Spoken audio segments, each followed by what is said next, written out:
Former CIA clandestine officer and former Texas Congressman Will Hurd. He has a new book. It's out today. It's called American Reboot, an idealist guide to getting big things done. So congratulations on the book. I want to ask you about the intel here. Do you think that our capabilities are pretty good to try to figure out what's going on inside the Kremlin? I think we have some sense of what's going on in the Kremlin, but really, truly trying to understand the plans and intentions of Vladimir Putin, that's really tough. But we also don't need that kind of intelligence to drive what we should be doing in the region. And I'm of the opinion that there's a lot more the United States and NATO can be doing. So would you say that, would you be an advocate for more military aid, or what other sort of help would you suggest? Absolutely more military aid. Those MiGs that we've been talking about for weeks should have already been sent down there. You don't think that the White House was convincing on that when they said it would have been too provocative for Putin? No, Vladimir Putin's going to do what Vladimir Putin's going to do. And he realizes that things are going poorly. And one of the best things that we can be doing right now is helping Ukraine double down on some of their successes. And the longer this conflict goes on, the more pressure it's going to put on Eastern European governments. They have, citizens that are worried with the threat of war.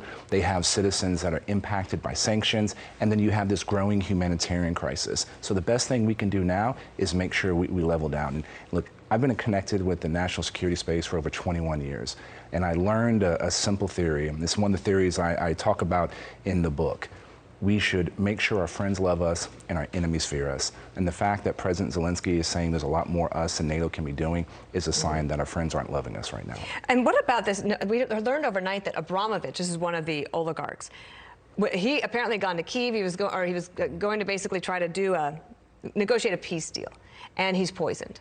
Not enough to kill him. And we just found out that the Ukrainians have told their delegation at the peace talks today, don't eat or drink anything that is put on the table. Look, this is part of the Russians' MO. They've been assassinating people for decades. They've been poisoning people for decades. And this is a sign that you cannot trust the Russian government.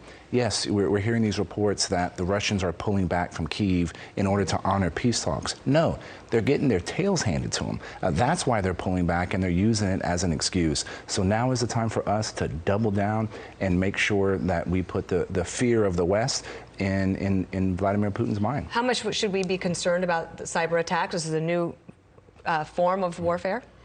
We should always be concerned, and here's a good news story. The fact that the U.S. and NATO and Western governments were prepared and said, hey, this is going to probably happen. There was a lot of intelligence sharing early on that helped the Ukrainians defend against those attacks, but we're not out of the woods yet. This is also an area that what does cyber war actually mean?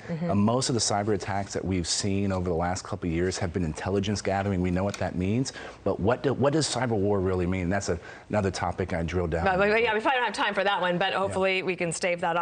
So in your book, American Reboot, I just noticed this in this passage, just talking about Russia and intel and disinformation. You have a passage on page 63 about Adam Schiff and how he had led the nation to believe that he had intelligence about Trump and the Russians, and it turned out not to be true.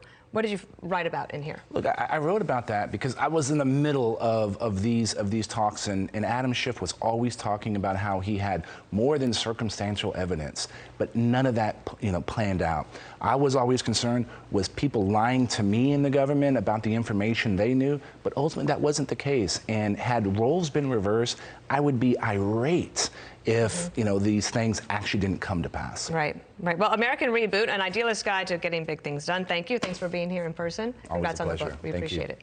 Hi, everyone. I'm Brian Kilmeade. I want you to do me a favor. I want you to click to subscribe to the Fox News YouTube page. This is the only way that I know for sure that you're not going to miss any great commentary, any great news bites, any great interviews coming your way on Fox. You can get it all here on YouTube. So subscribe right now.